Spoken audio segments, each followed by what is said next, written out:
Começa agora o Cultura Entrevista. No programa de hoje vamos falar sobre o movimento grunge. O nosso convidado especial é o jornalista, produtor e crítico de música Kiko Ferreira. Olá, Kiko. É um prazer estar aqui com você.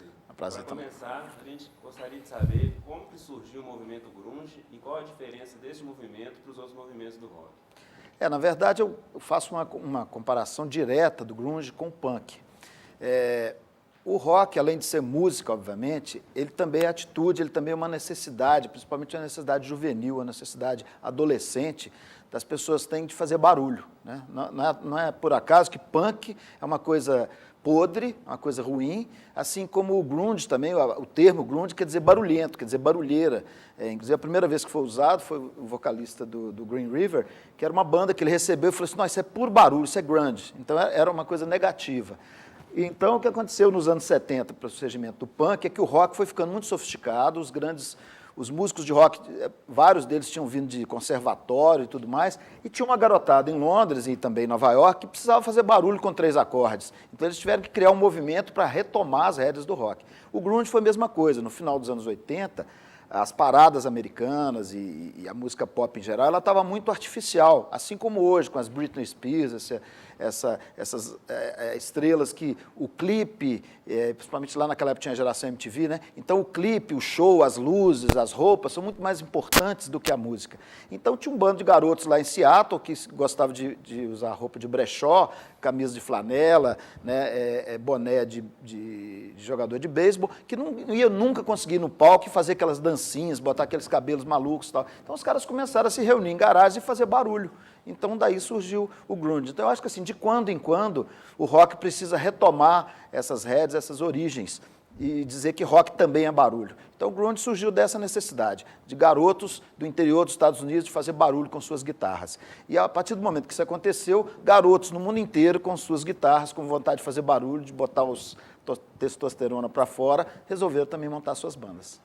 E como esse movimento influenciou todo o mundo da música?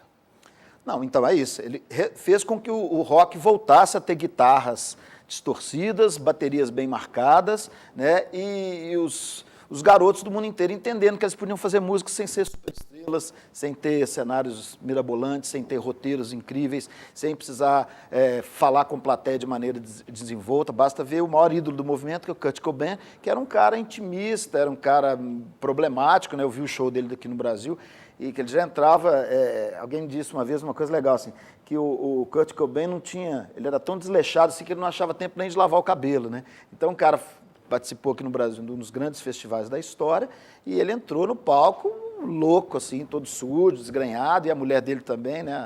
A Courtney Love também, toda desgrenhada e tal. Então é isso, quer dizer, na verdade eles não eram superstars. Talvez isso até que tenha provocado aí o suicídio dele depois e tal. Você falando do Kurt Cobain, um dos grupos mais reverenciados na década de 90 e um dos criadores do grunge foi o Nirvana. Como o senhor acha que o grupo contribuiu para esse subgênero musical? Não, porque a maioria dos grandes movimentos, vamos fazer um paralelo que a maioria das pessoas conhece bem, que é o movimento aqui, por exemplo, de Belo Horizonte, do heavy metal, que surgiu Sepultura, Overdose e tudo mais. Junto com ele surgiram dezenas de grupos, assim como no grunge também surgiram dezenas de grupos. Agora, sempre em todo movimento você vai ter uma meia dúzia de estrelas, meia dúzia de gente que realmente tem muito talento e que tem capacidade de continuar, mas a maioria é sempre bandas de um disco só, nem de um disco só, de um hit ou de shows, e que depois na hora que você faz o test drive da grande exposição, eles vão acabando, né? E o Nirvana é um desses grupos, tanto que basta você ver que o baterista do Nirvana, que normalmente o baterista, tem uma brincadeira no rock que as mulheres fãs de rock, as groups, né, fala o seguinte, ó, não fica com o baterista não, que você não vai conseguir nem entrar no camarim. Então o baterista é sempre o cara menos importante da banda, né? E o Dave Grohl, que era o baterista do Nirvana, quer dizer, seria em princípio o cara menos importante, depois montou o Foo Fighters, que é uma das grandes bandas dos últimos 20 anos, né? Então eu acho que o Nirvana continua influenciando, e eu acho que o Nirvana e o Pearl Jam, para mim, são as bandas assim, que realmente ficaram do grunge, apesar de Alice in Chains e Mudhoney e tal, outras bandas serem boas também, Soundgarden, mas eu acho que o Pearl Jam e o Nirvana são as bandas que efetivamente tinham mais talento, tinham mais fôlego para durar mais tempo. E mesmo após a morte do Kurt, como a gente pode supor que é o maior ídolo do grunge, o movimento ele tomou um caminho diferente? Ou ele continuou assim? Pois é, isso que eu estou dizendo. Eu acho que o Foo Fighters mostra muito bem isso. Nós temos um violonista aqui em Belo Horizonte, Juarez Moreira, que ele fala, ele brinca, mas é muito legal. O dia que teve o acústico MTV do Nirvana, ele soltou uma frase que eu gosto de usar muito. O futuro do roqueiro é o banquinho e o violão. Porque não tem jeito, você começa a tocar 3 acordes, 3 acordes, 3 acordes. A não ser que você seja o Ramones, ou uma banda que se manteve coerente dessa maneira o tempo todo, com o tempo você vai querer variar, você vai querer aprender outros acordes, você vai querer ampliar o seu raio de ação. Então eu acho que o acústico do Nirvana mostrou isso, a evolução deles como músicos e como performers, e o Foo Fighters é a sequência natural. Então acho que o Foo Fighters e o Pearl Jam, que hoje ultrapassa muito o Pearl Jam original do grunge, né? O Pearl Jam hoje é uma grande banda, o Pearl Jam chega a fazer shows tão grandes quanto o contrário deles, né? Que aquelas bandas, o Grateful Dead, que é uma banda americana dos anos 60, que continua sendo um sucesso nos Estados Unidos, que faz shows de 3, 4 horas, com solos enormes de 20 minutos. Então o Pearl Jam conseguiu esse mesmo fascínio. Uma banda que, teoricamente, veio do movimento, que os shows tinham que ser curtos e sem graça, e hoje é uma super banda. Então eu acho que o Foo Fighters e o Pearl Jam é que são a sequência do movimento grunge. Assim. Na época você disse, já citou algumas bandas, igual o Nirvana, o Pearl Jam, Alice in Chains. Por que você acha que essas bandas, que na época assim, foram mais fortes no movimento? Porque elas tinham mais talento, elas tinham mais repertório. Porque a gente que trabalha em rádio, eu sei que vocês gostam de rádio, a gente sabe disso. Quando você está montando uma rádio, a primeira coisa que aparece é gente de toda a área querendo fazer um programa. Então o sujeito vem com 5 CDs debaixo do braço e fala assim, eu quero fazer um programa de reggae. Aí eu sempre pergunto assim, qual que é o 20º programa? Aí o sujeito pensa, tem que fazer 20. Aí o cara faz o primeiro, faz o segundo, no terceiro já perdeu o repertório.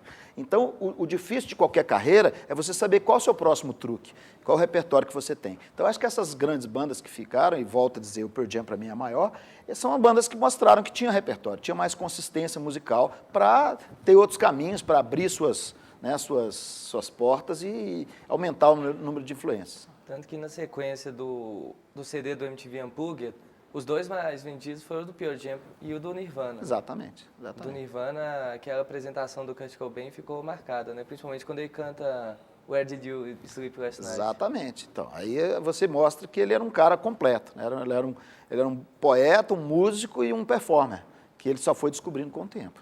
E você falou, então, do Nirvana, do Alice in Chains, do Pearl Jam.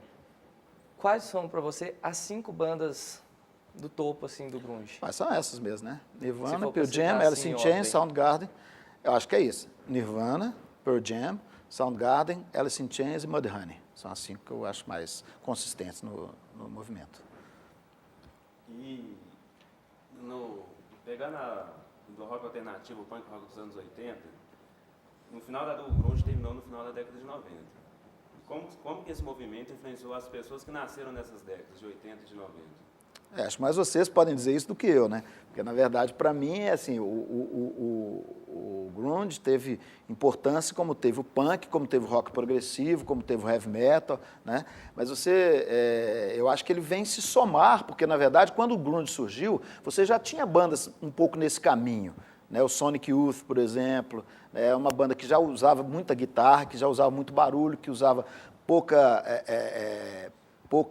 truque de palco, era uma banda mais tranquila no palco. Então, na verdade, eu acho que o rock, esses movimentos, eles servem muito mais para vender jornal e para vender livro e para a indústria se apoderar de um movimento, porque enquanto você não tem isso de alguma maneira classificado e compartimentizado, isso não está numa gaveta, a indústria não consegue vender.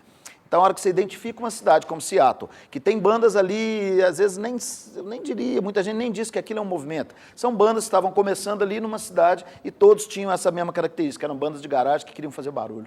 Então, criou-se essa aura de um movimento, né? Então, acho que o grunge ele foi importante, como foi o punk lá, de retomar a capacidade de garotos na garagem com roupas usadas de fazerem barulho. Acho isso continua influenciando os jovens do mundo inteiro, assim como o punk, assim como todos esses movimentos que dão liberdade, que democratizam a música.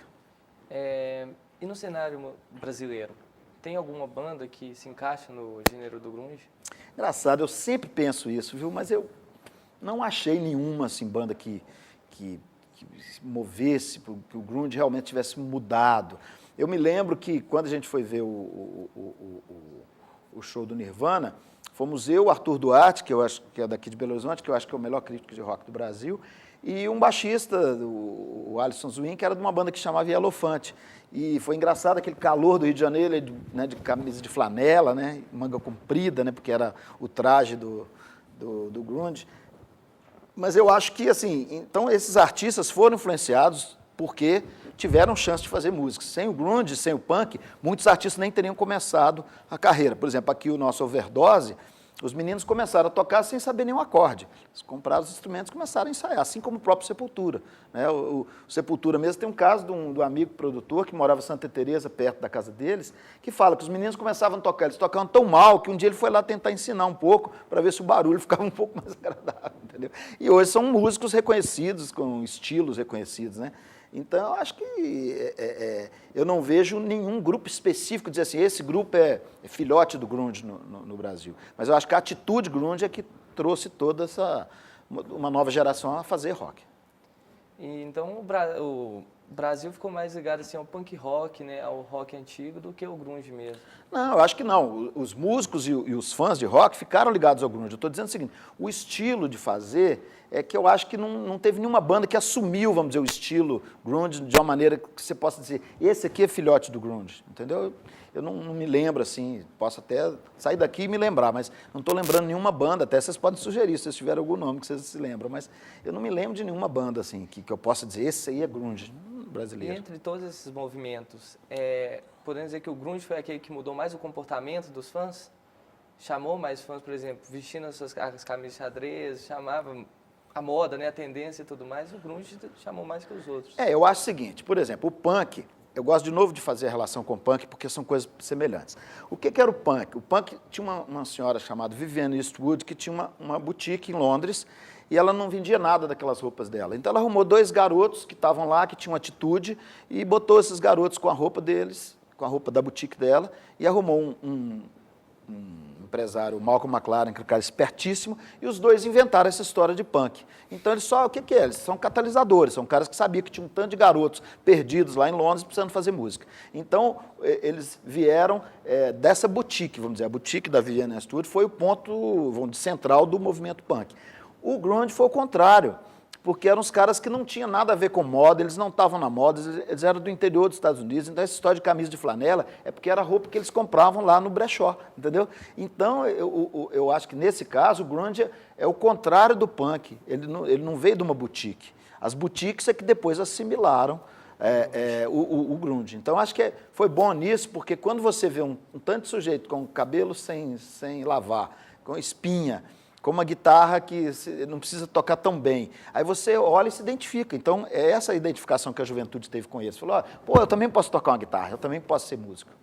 Então, Kiko, o programa de hoje já vai ficando por aqui. A gente gostaria de agradecer a sua presença. Muito obrigado. Eu que agradeço. E até logo.